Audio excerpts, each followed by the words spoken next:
Bienvenue à tous pour notre deep dive du jour. Accrochez-vous bien. On plonge dans un livre qui a l'ambition de, disons, révolutionner notre vision du monde. Ah oui, on peut dire que François Rodier voit les choses en grand avec son livre Thermodynamique de l'évolution, un essai de thermobiosociologie paru en 2016. Rien que ça. Imaginez un peu. Il propose d'utiliser les lois de la thermodynamique pour comprendre l'évolution de l'univers du vivant. Et même des sociétés humaines. Exactement. Comme si le flux d'énergie était la clé pour déchiffrer tous ces systèmes, des étoiles aux civilisations. Franchement, vous avez déjà entendu quelque chose d'aussi ambitieux. C'est audacieux, c'est certain, mais bon, l'idée que l'énergie joue un rôle fondamental dans l'organisation de la complexité, elle est loin d'être absurde. Bon, d'accord. Mais concrètement, par où on commence ça? Le livre s'appuie sur les 3 lois de la thermodynamique, mais il met en avant la troisième, celle de la production maximale d'entropie. Qu'est-ce que ça signifie au juste? En simplifiant, cette loi, elle dit que les systèmes hors équilibre, comme l'univers ou une société, ils tendent à évoluer de manière à dissiper l'énergie le plus efficacement possible. Rodier, il appelle ça la quacticalité auto-organisée. Attendez. C'est-à-dire que le désordre, c'est un moteur de l'évolution. C'est un peu contre-intuitif, non? Pas forcément. Imaginez une rivière qui descend une montagne. L'eau, en descendant, elle dissipe son énergie potentielle, sous forme de mouvement, de chaleur, et c'est cette dissipation qui crée le paysage, les cascades, les méandres. Ah oui, je vois mieux avec cette image. Mais comment on applique cette idée à des choses aussi vastes que l'univers ou la vie elle-même? Prenons l'univers. Il est en expansion constante. Et selon Rodier, cette expansion, c'est une façon pour l'univers de dissiper son énergie le plus efficacement possible. La formation des galaxies, des étoiles.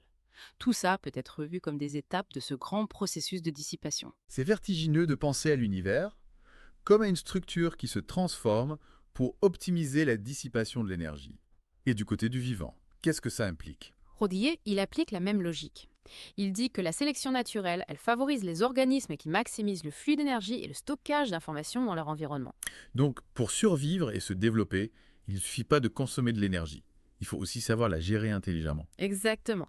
Et avec l'homme, un nouveau niveau de complexité se met en place, l'évolution culturelle. Les sociétés humaines, elles sont guidées par l'information stockée dans les cerveaux et elles deviennent elles aussi sujettes à cette criticalité auto-organisée. Et c'est là que Rodier ose une analogie assez audacieuse en comparant les sociétés humaines à un cas cerveau globalin. C'est bien ça. Oui, il compare les individus aux neurones, échangeant de l'information, coopérant pour résoudre des problèmes, innover. Mais comment expliquer que la coopération puisse émerger dans un système où chacun, a priori, recherche son propre intérêt? C'est une question clé. Si on suit la logique de la dissipation d'énergie, on pourrait s'attendre à une compétition féroce pour les ressources. Non. Oui, c'est logique. Rodier, il utilise le tadimème du prisonnier, un exemple classique en théorie des jeux, pour illustrer ce paradoxe. Dans ce dilemme, deux individus doivent choisir entre coopérer ou trahir. Et la meilleure stratégie à long terme, c'est la coopération, même si elle semble risquée au départ. Ah oui, je me souviens du dilemme du prisonnier. La stratégie donnant-donnant, où on coopère tant que l'autre fait de même, c'est celle qui est la plus efficace. Exactement. Et on retrouve cette logique dans l'évolution des sociétés. La coopération, même si elle est née de l'intérêt individuel, elle devient essentielle à la survie du groupe. Elle permet une meilleure gestion des ressources et une dissipation d'énergie plus efficace à l'échelle de la société. C'est fascinant de voir comment Rodier fait des liens entre des disciplines aussi différentes. On a un peu parlé de l'avenir de l'humanité. Et d'après ce que j'ai compris, ce n'est pas particulièrement réjouissant. Rodier est assez pessimiste sur le court terme, c'est vrai. Il évoque la possibilité d'un effondrement économique global, Dû à quoi? dû à une croissance non durable, à l'épuisement des ressources. Il se base sur les tendances actuelles pour dresser un tableau assez sombre, c'est ça. Oui, il observe l'accélération du changement, la complexification croissante des sociétés. Et la pression sur l'environnement. Exactement, tout ça nous rapproche d'un point de rupture, selon lui. Mais si cet effondrement se produisait, qu'est-ce qui se passerait ensuite? Rodier voit-il une lueur d'espoir quand même? Oui, malgré ce scénario catastrophe, Rodier n'est pas totalement défaitiste. Il pense que cet effondrement pourrait forcer l'humanité à repenser ses modes de vie et à reconstruire une civilisation plus résiliente, plus équitable. Donc une sorte de renaissance après la catastrophe. C'est une perspective qui donne à réfléchir. Mais j'avoue avoir du mal à imaginer à quoi ressemblerait ce monde post-effondrement. Rodier, il propose une vision assez radicale. Imaginez un monde où la mondialisation telle qu'on la connaît, elle s'effondre, où les grandes structures politiques et économiques s'écroulent. Et qu'est-ce qui reste? Il resterait une multitude de régions autonomes. On dirait le scénario d'un film catastrophé. C'est vrai que ça peut faire peur. Mais Rodier, il insiste sur le fait que ce serait aussi une opportunité de reconstruire une société plus en harmonie avec la nature, avec les besoins humains. Mais comment ces régions, elles pourraient survivre sans les structures globales auxquelles on est habitué? Rodier imagine un réseau d'échange d'informations, de technologies entre ces régions, qui permettrait de partager les meilleures solutions pour la production d'énergie, l'agriculture, la gestion des ressources. Ou une sorte de mondialisation repensée, basée sur la collaboration plutôt que sur la compétition. Exactement. L'idée d'un cas-cerveau global qui s'active pour trouver des solutions locales aux problèmes communs, c'est assez séduisant. Oui, mais il ne faut pas se leurrer. La transition vers ce nouveau modèle, elle se ferait pas sans heurts. Rodier est clair là-dessus. Ça passerait par une période de crise, voire de chaos. Ce qui nous ramène à son analogie avec la dynamique des fluides. Il part d'un seuil critique au-delà duquel l'évolution elle devient chaotique. On serait proche de ce seuil, d'après lui. Oui, il pense qu'on l'a déjà presque atteint. La croissance effrénée, la mondialisation à outrance. La perte de cohésion sociale. Tout ça aurait augmenté le nombre de Reynolds de la société humaine, c'est-à-dire son niveau de turbulence. Ah oui, d'accord. Et si ce nombre dépasse un certain seuil, la transition vers un nouveau modèle, elle se fait par une phase chaotique. Exactement. Là, on imagine des pénuries, des conflits, des migrations massives. Bref, une période très difficile. Oui, c'est ça. Mais Rodier, il voit aussi dans cette crise une opportunité de purger les excès du système actuel et de reconstruire sur des bases plus saines. Plus résiliente, plus équitable. C'est loin de l'image d'Épinal d'un avenir radieux. Mais si on essaye de voir le bon côté des choses, quelles seraient les caractéristiques positives de cette société future? Rodier, il met l'accent sur plusieurs points. D'abord, une plus grande résilience. En s'appuyant sur des ressources locales, des technologies adaptées, ces régions seraient moins vulnérables aux chocs globaux. Une sorte de retour à la Terre, mais avec les connaissances du XVe siècle. Exactement. Ensuite, une société plus équitable, où les inégalités de richesse seraient atténuées par le fait que chacun devra contribuer à la production locale. Il voit dans cette crise une occasion de remettre en question le modèle économique dominant. Et il voit aussi dans la coopération un élément clé.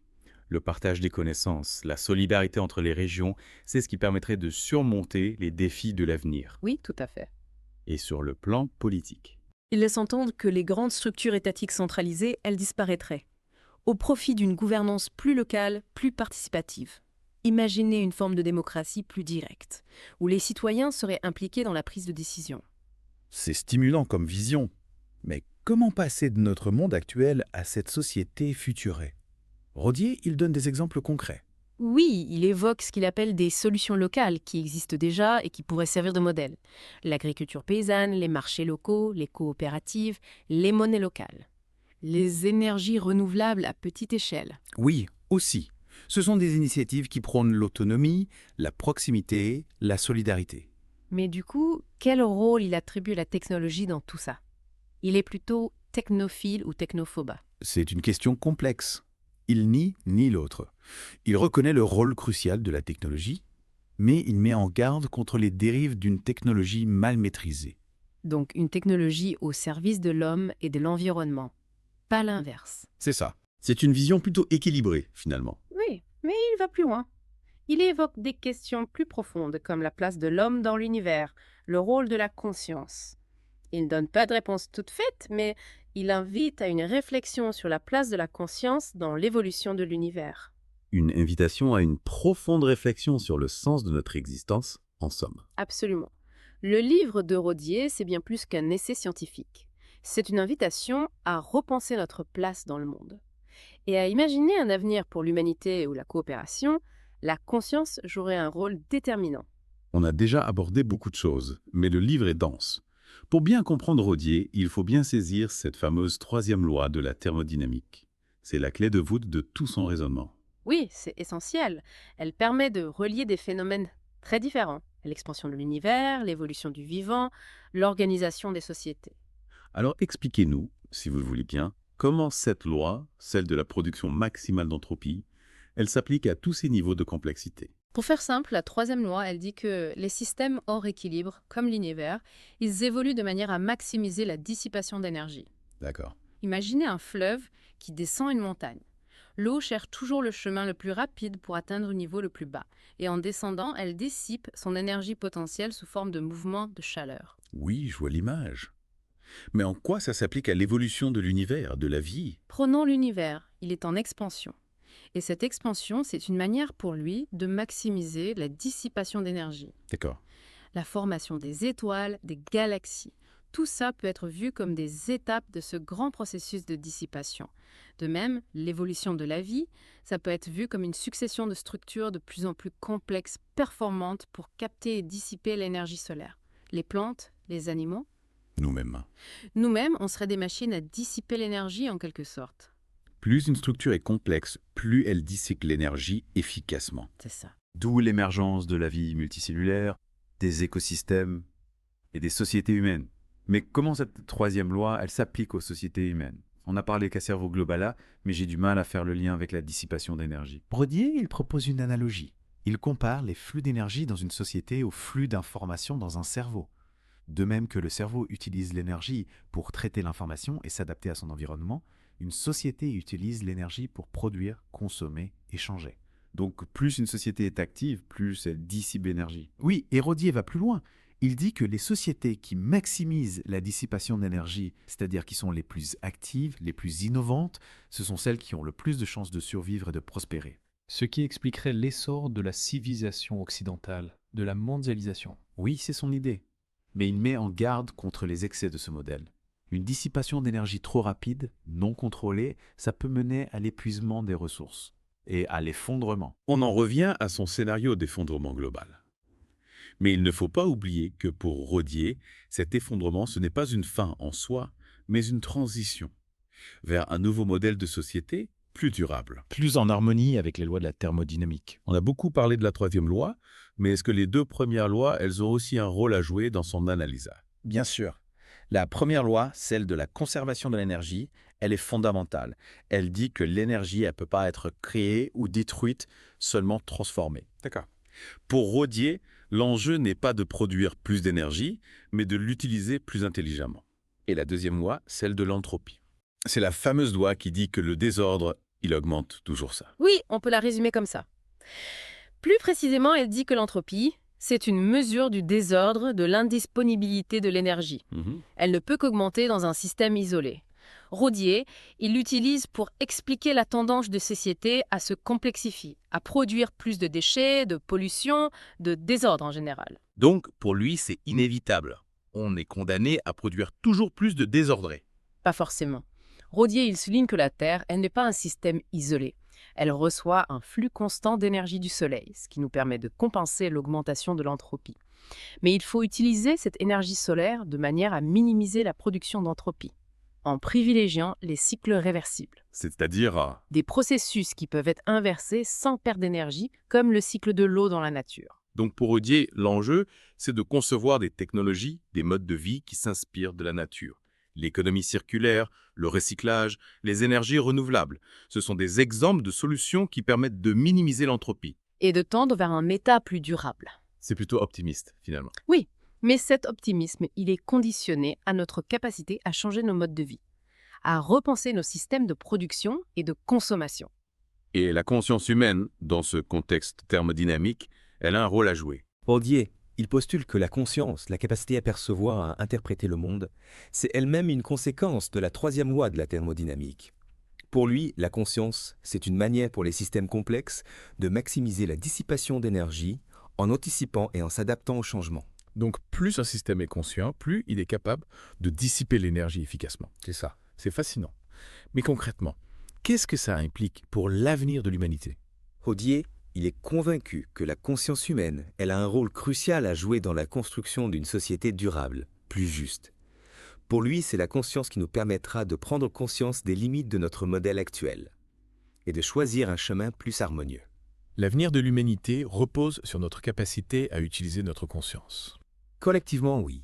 On a beaucoup parlé de la vision globale de Rodier, de sa manière de relier la physique, la biologie, les sciences sociales. Mais est-ce qu'il donne des exemples plus précis de l'application de ces idées? Oui, il aborde beaucoup de sujets concrets.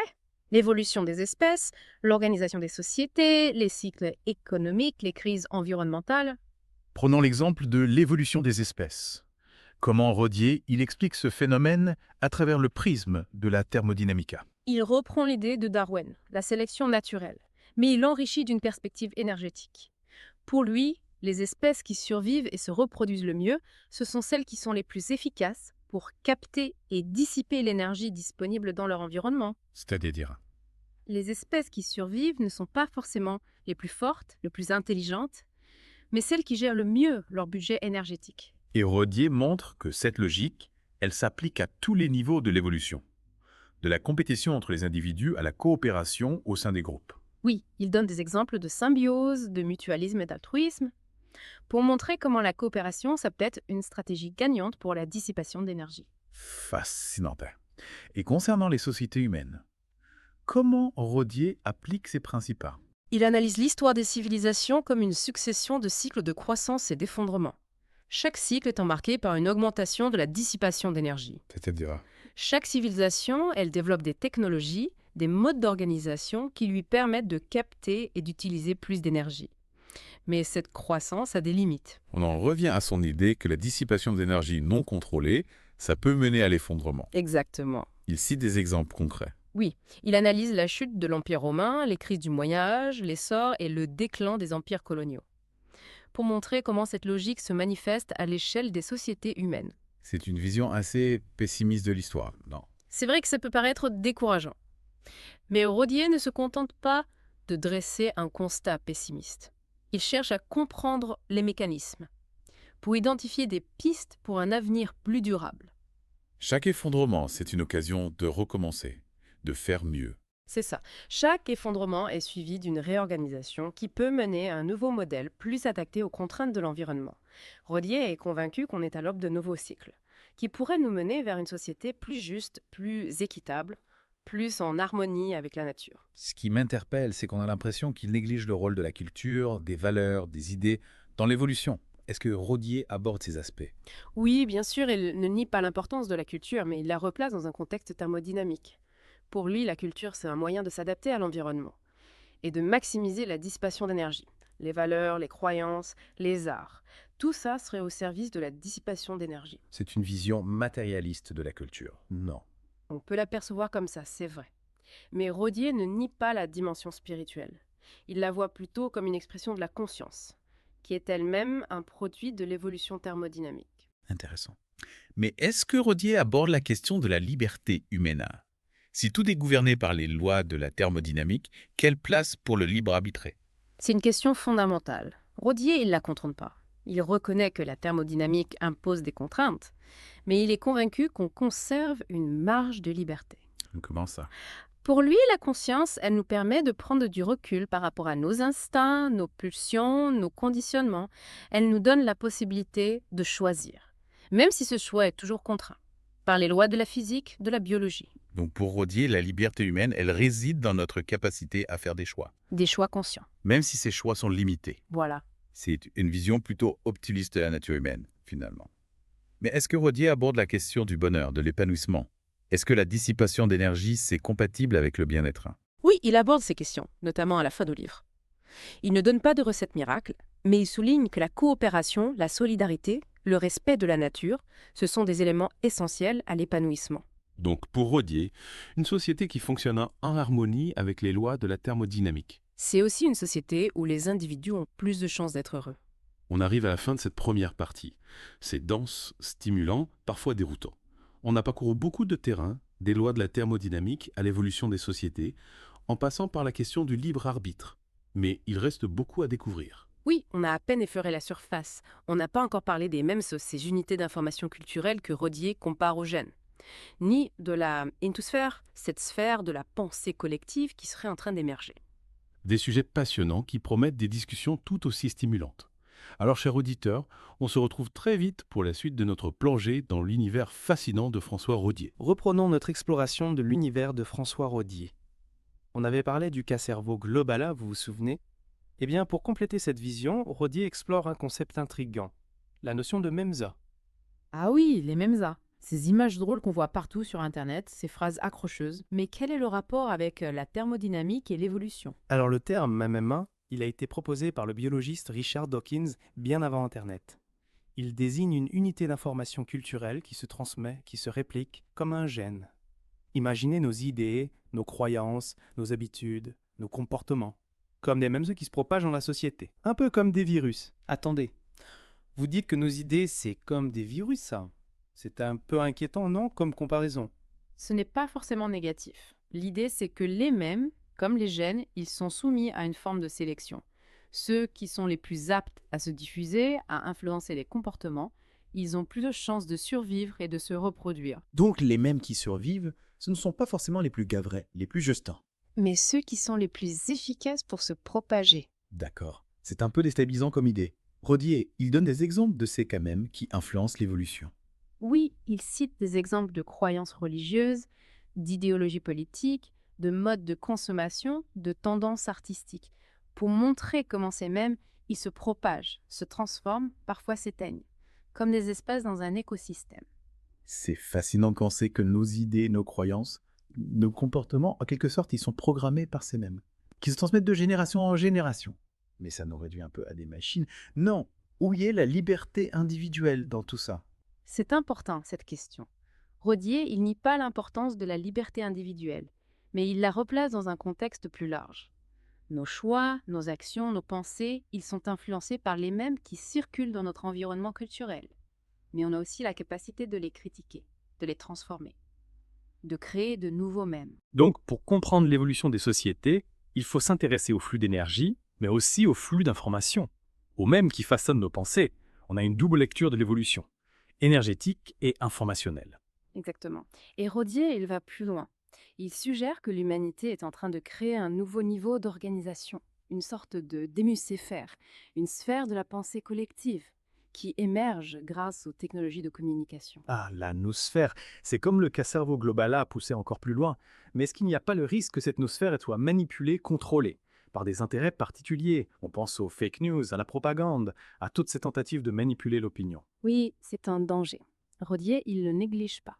Il souligne l'importance d'une éducation critique, d'une conscience collective, pour éviter que la noosphère devienne un instrument de domination. Donc au final, c'est un message d'espoir ou d'inquiétude.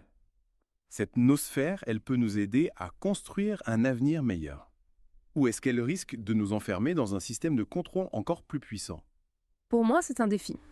Rodier, il nous montre qu'on est à un tournant, qu'on a le potentiel de créer un avenir meilleur, mais que ça dépend de nos choix, de notre capacité à utiliser notre conscience, collectivement, à être critique, à résister aux manipulations. Tout ça en gardant à l'esprit les lois de la thermodynamique, bien sûr. Absolument. On ne peut pas comprendre l'évolution, qu'elle soit biologique, culturelle ou sociale, sans tenir compte des principes qui gouvernent l'énergie, l'information. C'est une vision du monde assez révolutionnaire. Mais comment Rodier, il imagine cette société futurée? Celle qui a intégré ces principes. Elle aurait encore une structure politique, un système économique. Il donne pas de plan détaillé, mais il esquisse des pistes. Il imagine une société décentralisée, basée sur des communautés autonomes, qui gèrent leurs ressources localement, en utilisant des technologies respectueuses de l'environnement. On mélange l'écologie et la haute technologie. Oui, c'est l'idée. C'est intéressant. Mais comment on passe de notre société actuelle, mondialisée, hyper connectée, à ce modèle? Rodier, il est conscient de l'ampleur du défi. Il sous-estime pas la difficulté. Il prévoit une période de transition chaotique, marquée par des crises économiques, des conflits sociaux, des bouleversements politiques. On en revient à son scénario d'effondrement. Oui, cet effondrement, il semble inévitable. Mais ce qui est intéressant, c'est qu'il ne le voit pas comme une fin en soi. C'est une opportunité de remettre en question nos modes de vie, nos valeurs, nos systèmes de gouvernance. Et de reconstruire sur des bases plus saines, plus durables, plus justes. C'est d'une vision fascinante, mais terrifiante aussi. Mais comment il imagine le fonctionnement de ces communautés autonomes? Elles auraient un système politique, une économie, une culture propre, elles seraient totalement isolées les unes des autres. Rodier, il n'entre pas dans les détails, mais il suggère que ces communautés, elles seraient basées sur des principes de coopération, de solidarité, de respect de la nature. Il les imagine à la fois autonomes et interconnectées, un peu comme les cellules d'un organisme. Chaque communauté serait indépendante, capable de subvenir à ses besoins. Mais elle ferait partie d'un réseau. Exactement. On aurait la décentralisation et l'interdépendance. Oui, Rodier voit dans la décentralisation une manière de rendre les sociétés plus résilientes, moins vulnérables aux chocs. Mais il sait aussi que la coopération entre les communautés, elle est essentielle pour résoudre les problèmes communs, partager les connaissances, s'entraider. C'est un peu comme Internet, finalement. Une multitude de réseaux interconnectés qui forment un tout plus grand. Mais est-ce que ces communautés, elles seraient homogènes? Auraient-elles la même culture, la même organisation, le même mode de vie? Pas forcément. Rodier, il imagine une grande diversité de modèles. Chaque communauté s'adapterait à son environnement, à ses ressources, à ses traditions. Imaginez une mosaïque de cultures, de modes de vie, reliés par un réseau de coopération. Diversité à l'échelle locale, unité à l'échelle globale, c'est séduisant. Ça concilie le besoin d'appartenance et le respect des différences. Rodier, il voit dans la diversité une source de richesse, de créativité, de résilience. C'est en confrontant nos idées, nos expériences qu'on trouvera les meilleures solutions aux défis. Et leur rapport à la nature, comment il l'imagina? On a parlé de technologie respectueuse, mais est-ce suffisant pour garantir une harmonie avec la nature? Le respect de la nature est indispensable à la durabilité. Il en est convaincu. Il imagine des communautés qui vivent en harmonie avec leur environnement, qui utilisent les ressources de manière responsable, qui protègent la biodiversité. C'est idyllique. Un retour à la nature avec les connaissances du XVIe siècle. Mais est-ce vraiment réaliste? L'homme, il est capable de vivre en harmonie avec la nature, sans la dominer. C'est utopique peut-être. Rodier ne prétend pas que ce soit facile. Il est conscient des obstacles, des résistances. Il sait que l'homme a en lui une tendance à la domination et qu'il faudra beaucoup de sagesse pour la surmonter et construire une relation plus harmonieuse avec la nature. Mais il croit que c'est le seul chemin possible. Oui, c'est sa conviction. L'humanité n'a pas d'autre choix que de s'adapter aux lois de la nature, de respecter les limites de la planète, de coopérer pour construire un avenir commun. Et comment on passe de notre société actuelle à ce modèle? Il faut tout reconstruire. Est-ce que certains éléments de notre société pourraient servir de base à cette reconstruction?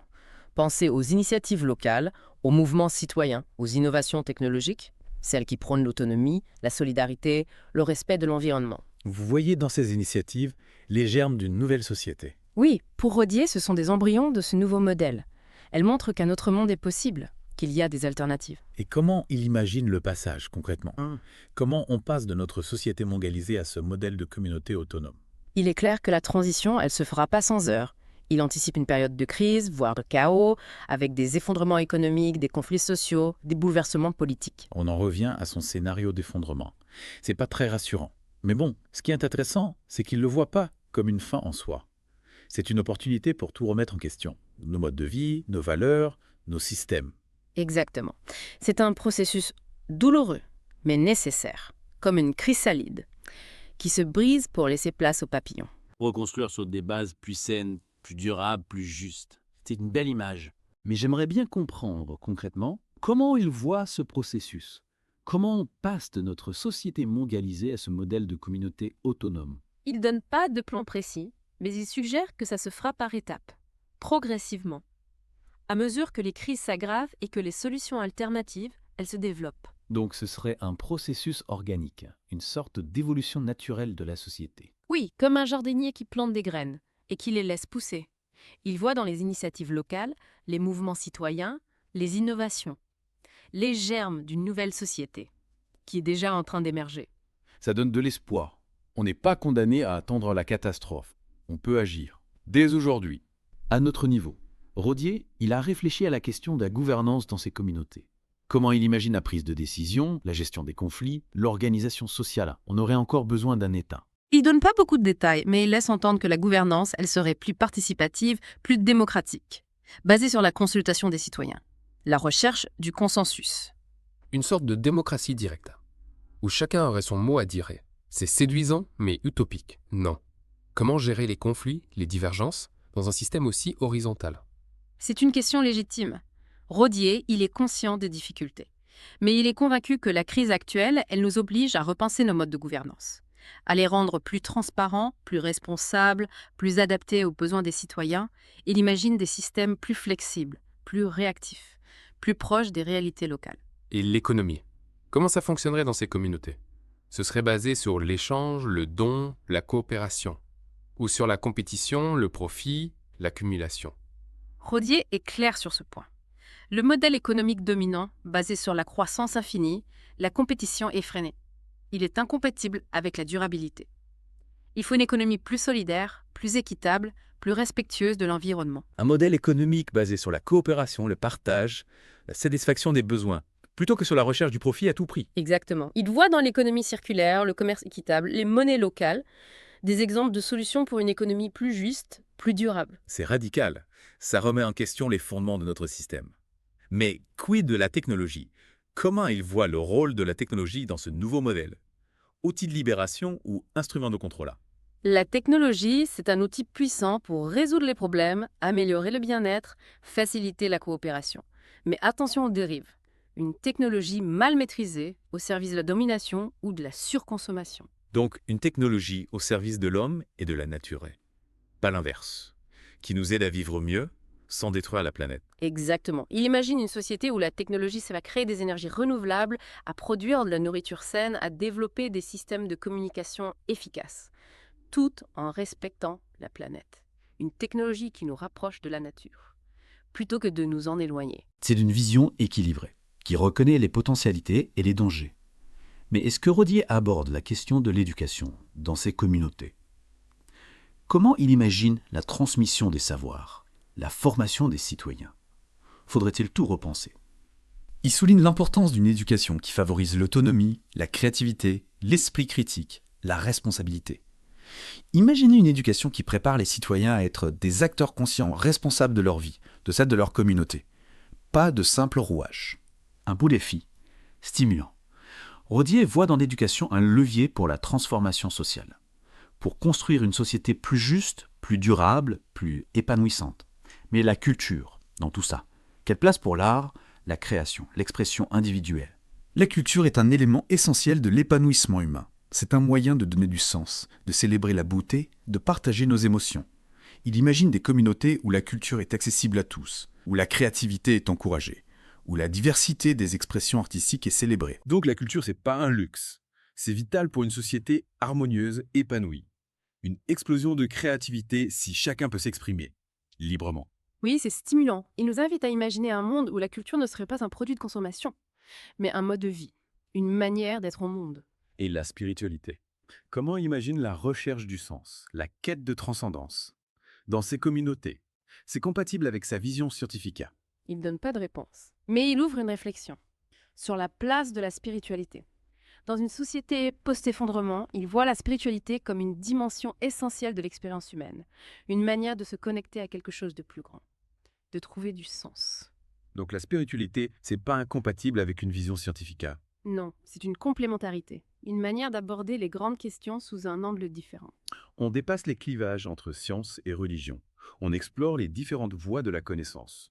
On s'ouvre à la transcendance. Exactement. Rodier nous montre que la science ne peut pas tout expliquer, qu'il y a des mystères, des questions qui dépassent notre entendement. Et c'est peut-être là qu'on trouve la source de notre émerveillement, de notre inspiration, de notre quête de sens. Réenchanter le monde, redécouvrir la beauté, la magie, le mystère, vivre en harmonie avec la nature, avec nous-mêmes, avec les autres. Oui, et c'est ce qui rend la vision de Rodier si séduisante. Il ne propose pas juste un modèle de société plus juste, plus durable. Il nous invite à une transformation plus profonde de notre conscience, de notre rapport au monde, de notre manière d'être. On arrive au terme de notre exploration. C'est une œuvre foisonnante, stimulante, qui nous pousse à réfléchir au monde, à notre place, à notre responsabilité. Rodier nous offre une vision lucide et optimiste. Lucide sur les dangers, sur la fragilité de notre civilisation. Optimiste sur le potentiel de l'humanité. Notre capacité à nous adapter, à innover, à coopérer pour un avenir meilleur. Un avenir où l'énergie ne serait plus un instrument de domination, mais une source de vie, de créativité, de partage. Où la conscience humaine jouerait un rôle central. Pour un monde plus juste, plus durable, plus harmonieux. Un avenir qui reste à écrire et dont on est tous les auteurs. Voilà de quoi méditer, cher auditeur. J'espère que ce deep dive vous aura donné matière à réflexion. Si vous voulez approfondir, lisez le livre de François Rodier. Ça ne vous laissera pas indifférent. Et ça vous donnera peut-être envie, comme nous, de croire en un avenir meilleur et de vous engager pour le construire. À bientôt pour une nouvelle plongée dans la connaissance.